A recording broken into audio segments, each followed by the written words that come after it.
अब आगे split phase. Split phase में भी आपका स्टेटर मिलेगा आपको ऐसे, इसका स्टेटर जिसमें बहुत सारे स्लॉट होंगे, ठीक है, बहुत सारे स्लॉट होंगे। स्थिर भाग जिसमें स्लॉट हैं 24, 36, 18 जो भी उसकी डिज़ाइन के आधार पर। अब इसमें अपन वाइंडिंग करेंगे दो पार्ट, एक वाइंडिंग करेंगे स्टार्टिंग वाइंडिंग, दूसरी करेंगे रनिंग वाइंडिंग। तो इसकी जो वाइंडिंग है, अब इसके ऊपर ऐसा नहीं कि यहाँ से स्टार्ट शुरू करनी कि यहाँ से रनिंग करनी है, ऐसा कुछ भी नहीं है। स्टार्टिंग वाइंडिंग और रनिंग वाइंडिंग दोनों के बीच 90 डिग्री का अंतर होना चाहिए। मानना कि इसमें 12 कोयले हैं, ठीक है, 24 स्लॉट है, 12 कोयले हैं, तो 6 स्टार्टिंग की 6 रनिंग की, है ना। तो वो आपके बनेगी, वो कैसे बनेगी, इसमें एक आपकी ये कॉइल स्टार्टिंग की डाल दी, फिर आप एक रनिंग की डालेंगे, ठीक है, ऐसे, फिर एक स्टार्टिंग की, एक रनिंग की, फिर स्टार्टिंग, फिर रनिंग, ऐसे आप एक स्टार्टिंग एक रनिंग, ऐसे इस प्रकार से कोयले आपको अलग अलग करते रहना है। अब इनके कनेक्शन आपको जैसे अपने वाइंडिंग में कर ही रखा था, स्टार्ट बाहर, एंड से जोड़ना है, स्टार्ट से जोड़ना है, एंड जोड़ना है, स्टार्ट जोड़ के नहीं है। इस प्रकार से ये दो सिरे जो आपके बाहर निकले हैं, ये दो सिरे बाहर निकले, वो एक वाइंडिंग के हो गए। मानना कि ये रनिंग वाइंडिंग है, तो सर्किट डायग्राम इसका इस प्रकार से बनेगा। ये रनिंग वाइंडिंग हो गई, ठीक है।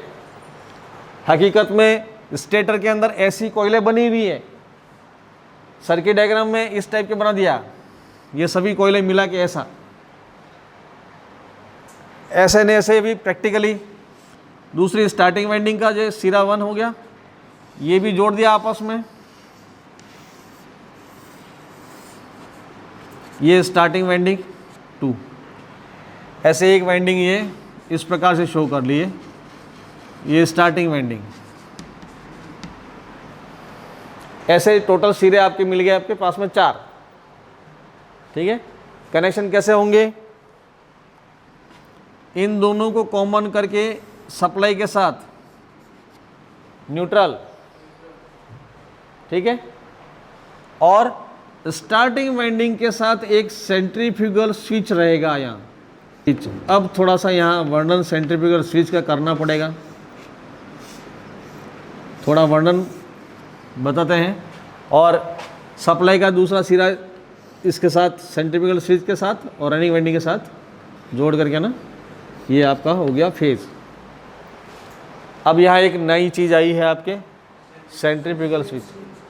अब स्विच वो 1 वे ने 2 वे ने वो नहीं है, वो सेंट्रीफ्यूगल स्विच क्या होता है, अभी एक पढ़ा है, नहीं वो तो मिलेगा नहीं अभी तो एक बार थ्योरी समझ लो कि सेंट्रीफ्यूगल क्या होता है, जिसको हिंदी में कहते हैं अपकेंद्रीय स्विच। अपकेंद्रीय, आपने कभी ऐसा देखा है कि कोई बाल्टी या कोई तगारी है, उसमें पानी है, उसको थोड़ा हाथ से घुमाओ, गोल गोल अगर हाथ से घुमाते हैं तो सेंटर में क्या होता है, एक प्रेशर लगता है, पॉइंट बनता है, उसमें एक बल लगता है। कोई चीज़ अगर रोटेट करती है तो उसके सेंटर में एक फोर्स लगता है, जिसे हम कहते हैं सेंट्रीफ्यूगल फोर्स, ठीक है। कोई भी चीज़ गोल रोटेट करेगी तो सेंटर में एक फोर्स लगता है। अब अपने पास में माना कि ये रोटर है, ठीक है, ये आपका रोटर है। अगर ये गोल गोल रोटेट करेगा और अगर अपन यहाँ बीच में दो ऐसे बैकेलाइट की स्ट्रिप लगा के स्प्रिंग टाइप ऐसा कुछ लगा दे तो वो अंदर स्प्रिंग खींचेगी, फिर स्थिर होगा तो वो छोड़ देगी, है ना। जब ये रोटेट करेगा, स्पीड में आएगा, तब इस शाफ्ट के ऊपर सेंट्रीफ्यूगल फोर्स लगता है, जिसके कारण अंदर जो एक ऐसा अपन अरेंजमेंट कर दें जिसको स्विच कहते हैं, 2 पत्तियां लगा दें, तो वो रनिंग में इसको काट देवे, स्टार्टिंग में जोड़ के रखे और रनिंग में काट देवे। सिद्धांत सेंटर में लगने वाला फोर्स, इसलिए इसका नाम सेंट्रीफ्यूगल स्विच रख दिया। तो सेंट्रीफ्यूगल फोर्स से काम करता है और उसके साथ 2 ऐसा अरेंजमेंट अपने कर दिया। 2 कॉन्टैक्ट पॉइंट लगा दिए बेकेलाइट पत्ती के ऊपर और एक तरह से ये स्विच बन गया। तो उसका काम क्या रहेगा, शुरू में तो स्टार्टिंग वाइंडिंग को जोड़ के रखना, स्टार्टिंग में तो जोड़ के रखना है और मोटर जैसे रनिंग में आ जाए, रनिंग में आ जाए तो हमें स्टार्टिंग वाइंडिंग की आवश्यकता नहीं है, इसको काट देवे, मोटर रनिंग वाइंडिंग पे चलती रहेगी। शुरू में जोड़ के रखना, बाद में हटा देना, ये काम है सेंट्रीफ्यूगल स्विच का। अब वो ऑटोमेटिक होगा तो वो अपना थ्योरी उसकी यही है कि कोई चीज़ गोल रोटेट करेगी, सेंटर में फोर्स लगता है जिससे आपका वो क्लच है उसको ऑपरेट करता है, उसको क्लच नाम दे दिया, उसके साथ अपने अरेंजमेंट कर दिया, बेकेलाइट के 2 स्ट्रिप लगा करके कॉन्टैक्ट पॉइंट लगा दिए तो वो स्विच हो गया। तो इसका नाम पूरा हो गया सेंट्रीफ्यूगल स्विच। ठीक है, फिजिकली आपको बता भी देंगे। शुरू में दोनों वाइंडिंगें जुड़ी रहती हैं, रनिंग में आने के बाद सेंट्रीफ्यूगल स्विच के द्वारा स्टार्टिंग वाइंडिंग कट जाती है और मोटर रनिंग वाइंडिंग पे चलती रहती है। तो ये तो हो गया आपका स्प्लिट फेज। स्प्लिट मतलब अंतर कर दिया हमने एक वाइंडिंग के 2 भाग करके। अब उसमें रनिंग वाइंडिंग का इंडक्टेंस ज़्यादा, इंडक्टेंस ज़्यादा और रेजिस्टेंस कम।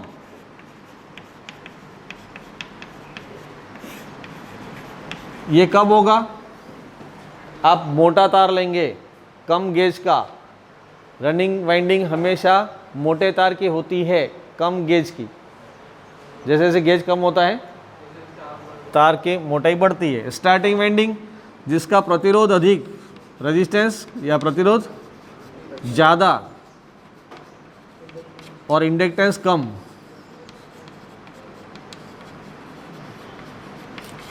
ठीक है, इंडक्टेंस कम है, प्रतिरोध ज़्यादा रखा जाता है, वो स्टार्टिंग वाइंडिंग का है। ऐसे ही हमने वाइंडिंग में अंतर कर दिया तो इसमें रोटेटिंग मैग्नेटिक फील्ड बन जाता है और अपने आगे जो है मोटर का सिद्धांत लागू हो जाता है। ठीक है, इसमें मैंने कैपेसिटर नहीं लगाया इसलिए स्प्लिट फेज नाम दे दिया। अगर मैं इसमें अतिरिक्त एक कैपेसिटर जोड़ देता हूँ इसी मोटर में, सेम सिस्टम यही है, बनाने का तरीका सेम यही है, कैपेसिटर इसमें ऐड कर दिया जाए तो ये मोटर का नाम बदल करके ना कैपेसिटर टाइप हो गया, है वही के वही मोटर, मैंने इसमें कैपेसिटर नहीं लगाया। अगर इसमें एक कैपेसिटर ऐड कर दिया जाए तो कैपेसिटर टाइप मोटर हो गई। ये थ्योरी सेम है, एक स्टार्टिंग एक रनिंग, एक स्टार्टिंग एक रनिंग रहेगा, इसमें कोई अंतर नहीं है। ये डायग्राम भी ऐसा कैसे ही है, कोई अंतर नहीं है। स्प्लिट फेज बनाओ तो इसमें CS ऐसा ये सेंट्रीफ्यूगल स्विच रहता है, नहीं ये लिखना है। और अगर कैपेसिटर कर दिया जाए तो फिर ये वाइंडिंग है तो ऐसे ही रहेगी, केवल एक कैपेसिटर अतिरिक्त लग जाता है इसमें। और वो कहाँ लगता है इसके आधार पर ये नाम अलग अलग कर दिए। एक बार में तो कैपेसिटर स्टार्ट, दूसरी बार में कैपेसिटर स्टार्ट, कैपेसिटर रन और तीसरी बार में परमानेंट। ये 3 वैरायटी होगी, 3 विधियां होगी अलग अलग से। यूँ कह दो आप, ये तो समझ में आ जाएगा 3 अलग अलग मेथड से कैपेसिटर जोड़ा जाता है। ये वाइंडिंग एज इट इज रहेगी, कोई अंतर नहीं है। कैपेसिटर स्टार्ट, इंडक्शन रन,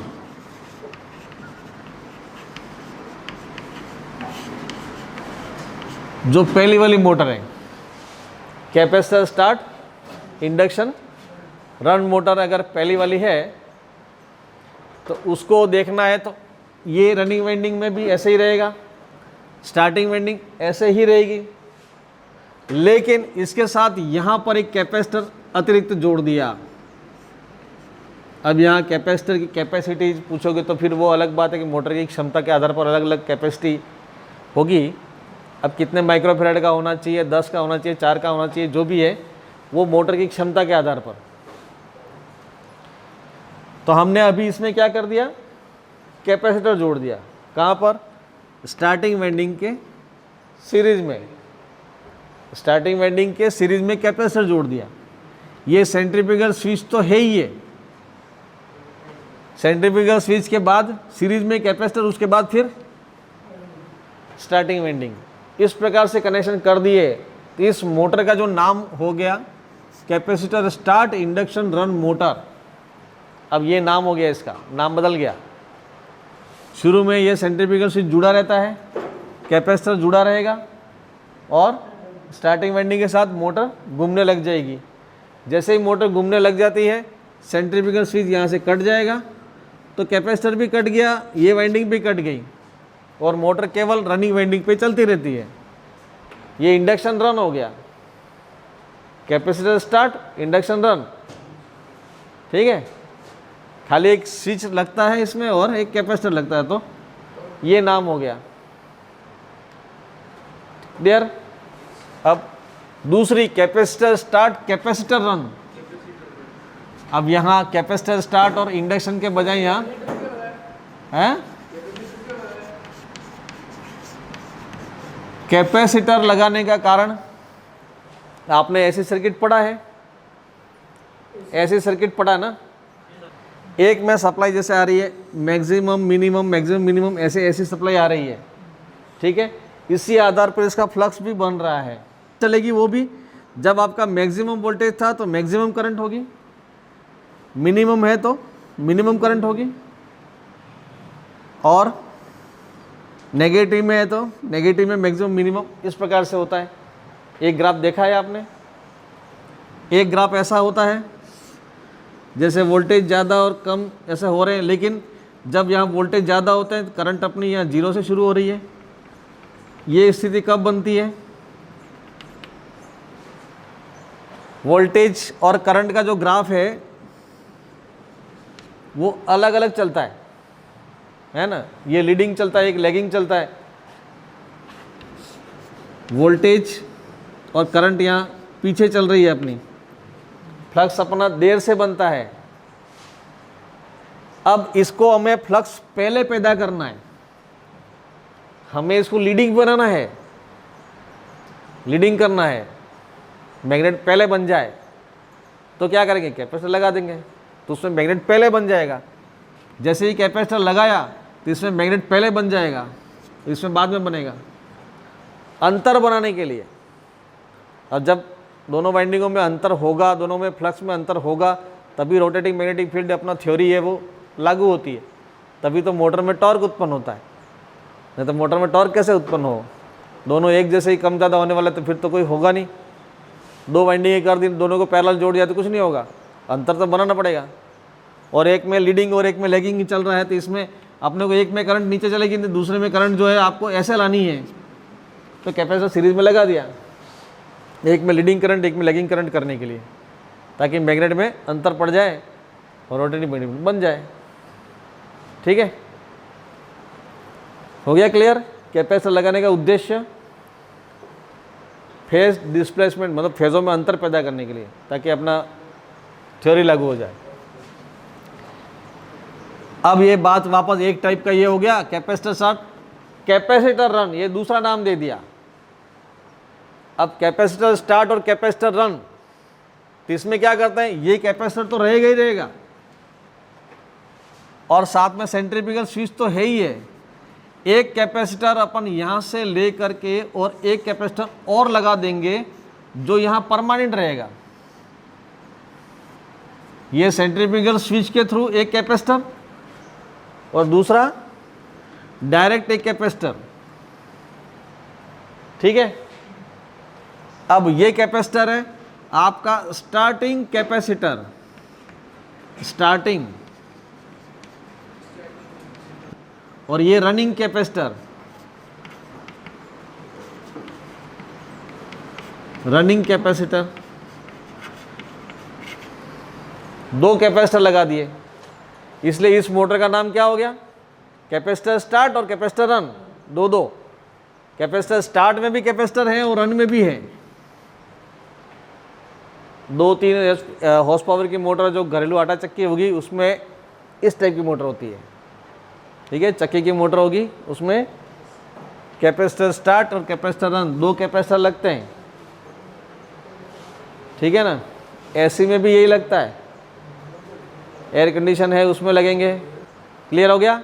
दो कैपेसिटर कब लगते हैं? जब 2 HP की मोटर हो तब।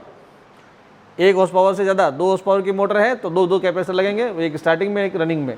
इसलिए उस मोटर का नाम हो गया कैपेसिटर स्टार्ट कैपेसिटर रन। अब तीसरी जो वैरायटी है परमानेंट,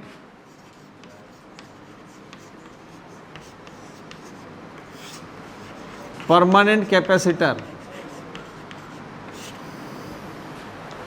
ठीक है, परमानेंट कैपेसिटर में ये तो है ही है, ये है ही है, केवल अपने ये स्विच और ये हट गया। परमानेंट में क्या हुआ, केवल स्टार्टिंग कैपेसिटर हट गया, सेंट्रीफ्यूगल स्विच हट गया, तो क्या हो गया, ये डायरेक्ट जुड़ गया ना कैपेसिटर, एक कैपेसिटर डायरेक्ट जोड़ दिया, ये परमानेंट हो गया, इसमें कोई सेंट्रीफ्यूगल स्विच नहीं है। तो अंतर मालूम पड़ी है, कैपेसिटर स्टार्ट मोटर में स्विच रहता है और परमानेंट में नहीं रहता है, जिसमें सेंट्रीफ्यूगल स्विच नहीं है वो परमानेंट हो गया, परमानेंट कैपेसिटर। बाकी सब स्टार्टिंग वाइंडिंग रहेगी, रनिंग वाइंडिंग रहेगी, डिजाइन वैसे ही रहेगी, दो रनिंगों के बीच में एक स्टार्टिंग और दो स्टार्टिंग के बीच में एक रनिंग, मतलब ये रनिंग वाइंडिंग है, ये रनिंग वाइंडिंग है, इसके बीच में स्टार्टिंग और ये दो स्टार्टिंग के बीच में एक रनिंग, ऐसे एक दूसरे के 90 डिग्री, दो कोयले के बीच में एक कोयल होती है। तो ये व्यवस्था अपन वाइंडिंग पढ़ेंगे उस समय और बता देंगे। तो ये तो मोटे तौर पर आइडिया लग गया आपको परमानेंट। अब ये जितने भी सारे पंखे हैं आपके, सभी परमानेंट कैपेसिटर। ठीक है, छत के पंखे, घर के टेबल फैन, सीलिंग फैन और भी जो मोटरें हैं सब परमानेंट कैपेसिटर। परमानेंट कैपेसिटर है, ये परमानेंट कैपेसिटर मोटर है ना, ये परमानेंट कैपेसिटर मोटर आ गई, और ये भी परमानेंट कैपेसिटर है। ये पंखे हैं, कूलर की है, ये हो गए पंखे। एक कूलर का फैन है और ये सीलिंग फैन है। अब थोड़ा सा ये कि ये इसका स्टेटर हो गया, ये रोटर हो गया, है ना, ये तो समझ में आ ही रहा है। ये आपका रोटर है, ये आपका स्टेटर है, ठीक है, इसके अंदर ये रोटर ऐसे घूमता है। अब इसमें भी ये स्टार्टिंग वाइंडिंग, रनिंग वाइंडिंग। अब आपका ये सीलिंग फैन, छत का पंखा है ना, इसका स्टेटर और रोटर थोड़ा सा अंतर है। वो फिर यहाँ थोड़ा सा आपको बोलने में थोड़ा कंफ्यूजन होगा। अब इसमें रोटर कौन सा, अरे ये स्टेटर है, ये रोटर है, इसका रोटर बाहर है। स्टेटर हो गया और ये आपका रोटर हो गया। ठीक है, सीलिंग फैन मतलब छत के पंखे में रोटर है, वो बाहर रहता है, ये बाहर घूमता है ऐसे, ये स्टेटर अंदर रहता है। इसमें अब आप थोड़ा सा, आज तक तो ये कह नहीं रहता, अब थोड़ा सा कहना कि ये आपका स्टेटर है जो स्थिर रहता है और रोटर आपका ये बाहर है। ये रोटर में शॉर्ट सर्किट चालक इसके अंदर है, आपके शॉर्ट सर्किट चालक इसमें है। ये आपका रोटर वाला भाग हो गया जिससे पंखुड़ियाँ लगती हैं। रोटर आपका बाहर घूमता है, स्टेटर बीच में स्थिर रहता है। ये छत के पंखे में ये थोड़ा सा अंतर है, तो कन्फ्यूजन हो रहा था कि इसका रोटर और स्टेटर क्या है। अब जैसे ही मान लो ये टेबल फैन था आपका, ये पंखा था, तो इसमें रोटर अंदर की तरफ घूम रहा है, स्टेटर बाहर है। ठीक है, इसमें जबकि स्टेटर अंदर रहता है और रोटर बाहर रहता है छत के पंखे में। सिस्टम एक ही है, खाली बनावट अलग अलग है। अब कोई पूछे आपसे, कोई अगर आपसे कोई क्वेश्चन करे जनरल नॉलेज के हिसाब से, भाई इसमें रोटर और स्टेटर कौन कौन सा है, तो फिर ये क्या है, रोटर। ये रोटर है, घूमने वाला भाग है, ये स्टेटर ये है, ये स्थिर रहने वाला भाग ये है। इसमें भी अंदर जो है वो वाइंडिंग है, वो रनिंग वाइंडिंग है, और बाहर की जो वाइंडिंग है वो स्टार्टिंग वाइंडिंग है। अब यहाँ थ्योरी में ये है कि जो वाइंडिंग गहराई में डाली जाती है वो रनिंग वाइंडिंग होती है।